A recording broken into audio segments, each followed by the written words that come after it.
Olá galera, quem está seguindo o meu Facebook sabe que eu tive problemas com o meu editor, mas agora estou bem e poderei fazer os vídeos normalmente.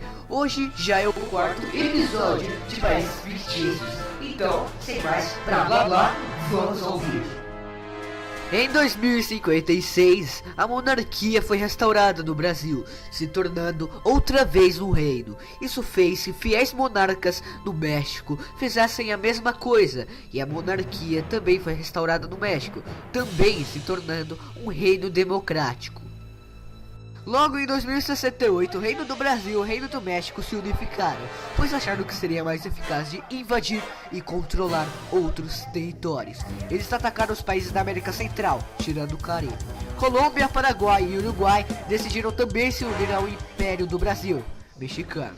Seus imperadores foram Dom Juan IV del México e Dom Pedro V. Sua forma de governo hoje é uma monarquia absolutista constitucional. Em 2017, muitos japoneses queriam a monarquia de volta ao Japão. Assim, eles pegaram seus rifles e pistolas, e facas é claro, e fizeram uma revolta contra os republicanos, assim se iniciando a Guerra Civil do Flango, que durou 3 anos. 40% da população tinha morrido. Quando a guerra tinha terminado, os monarcas ocuparam a parte sul e proclamaram sua independência como Império do Japão, colocando a antiga família real no poder. Mas devido a muitos protestos do sul para que o sul se unificasse ao norte, acabaram resultando em outra guerra, que é a de Nagasaki, onde o sul tentou anexar o norte, mas acabou falhando pela falta de flango.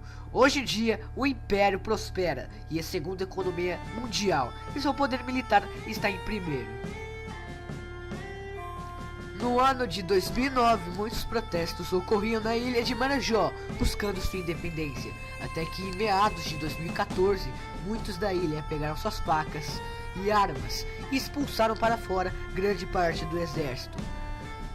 Em 2016, depois de várias discussões, Marajó finalmente conseguiu sua independência, assim proclamando uma república. Mas em 2019, um golpe de estado a tornou uma monarquia parlamentarista, assim mudando o nome para Império de Marajó, que passou por várias crises sociais e econômicas. E hoje em dia, o Império de Marajó é a 6ª economia mundial, mas está em 29ª posição em seu poder militar.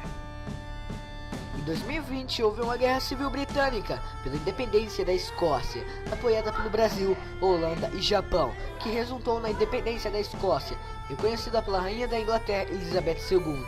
Porém, a rainha morreu aos 100 anos, em 2026. Por causa disso, um comunista inglês chegou ao poder da Inglaterra através de um golpe de estado e começou seu plano para reconquistar a Escócia. Porém, a Escócia, que tinha um exército bem mais evoluído que a Inglaterra comunista, que causou uma outra guerra. Essa guerra resultou na vitória do Reino da Escócia. A França não gostou nada disso, porque a França foi a maior parceira da Inglaterra na guerra da independência da Escócia e começou a invadir a ilha da Grã-Bretanha, mas é facilmente derrotada pelos escoceses. A Escócia mudou de um reino para um império. Muitos países europeus e asiáticos não gostavam do Império Escocês, pois tinha medo que o Império pudesse anexá-los, e declararam guerra à Escócia, porém foram derrotados, e a Escócia conseguiu dominar toda a Europa e a Ásia, menos a Holanda e o Japão, que eram seus aliados. Os escoceses tiveram muitas perdas, mas conseguiram. Atualmente a Escócia é o maior país do mundo e o maior império que existe e a maior potência mundial. E obviamente é o país mais rico do mundo, que tem boas relações com o Brasil, Holanda, Japão, Estados Unidos e Canadá, mas principalmente com a Holanda, pelo fato que a Holanda foi o país que mais ajudou a Escócia pela Guerra da Independência.